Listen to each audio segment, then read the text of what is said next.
मेरे बचपन में मुझे कोई रस न था कि बाजार जाऊं,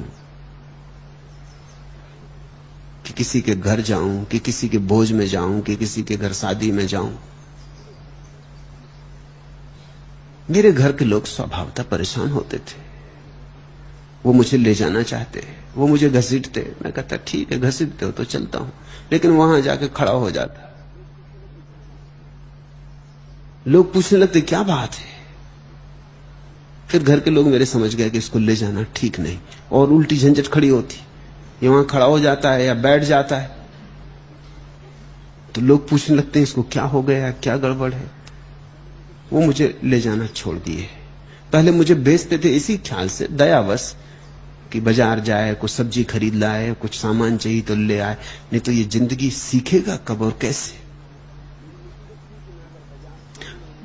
मेरी मुसीबत थी कि मैं अगर बाजार जाऊं और उन्होंने कहा मुझसे कि जाओ अजवाइन खरीद लाना, तो मुझे अजवाइन भूल जाए।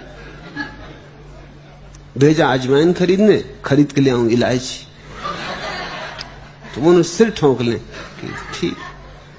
याद करते हुए जाऊं रास्ते भर के अजवाइन अजवाइन अजवाइन। अब कोई आदमी रास्ते मिल गया, उन्होंने कहा कहां जा रहा है, उतने में वो अजवाइन गड़बड़ हो जाए। फिर घर लौट के आना पड़े। धीरे धीरे उन्होंने मुझे भेजना बंद कर दिया, या मुझे लेने सामान भेजे। तो मुझे कोई रस ही नहीं था उस बात में, मैं उस झंझट में पड़ना भी नहीं चाहता था। जैसे वो मुझे भेजेंगे जाओ केले खरीद लाओ, तो मैं जाऊं केले के दुकानदार से पूछूं सबसे कीमती और अच्छा केले कौन से। अब वो दुकानदार सब जानते थे मुझे कि वो रद्दी से रद्दी सड़े गले केले मुझे पकड़ाने कि ये सबसे ज्यादा कीमती। मैं कहूं बस ठीक। मैं एक दफा केले खरीद के घर लाया। मेरी बुआ ने मुझे भेजा था कि केले खरीद लाओ, तो केले खरीद लाया। उससे मैंने पूछा कि सबसे अच्छे जो हों और सबसे ज्यादा दाम वाले, तो उसने बिल्कुल सड़े गले केले और सबसे ज्यादा दाम वाले दे दिए। मैं घर लाया तो मेरी बुआ ने सिर पे हाथ मार लिया और कहा कि इनको जाके पड़ोस में एक भिखारन है, उसको दे आओ। ठीक है, तो मैं गया भिखारन को। भिखारन ने मुझसे बोली फेंक दो कूड़े में, इधर कभी इस तरह की चीज मत लाना। मैंने कहा ठीक है, मैं कूड़े में फेंक आया। धीरे धीरे घर के लोग समझ गए कि ये, और मुझे पहले से पक्का पता था कि आखिर में मुझे क्या करना है, कुछ नहीं करना है, तो अभ्यास भी क्यों करना। ना करने का अभ्यास कर रहा था।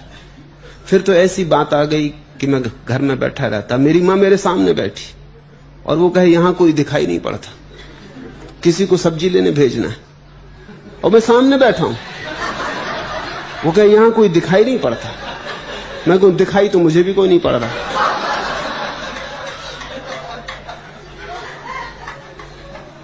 घर में कुत्ता घुस जाए, मैं बैठा हूं और मेरी मां कहे कि घर में कोई है ही नहीं, वो कुत्ता घुस गया, और मैं सामने बैठा हूं। धीरे धीरे लोग स्वीकार कर लिए।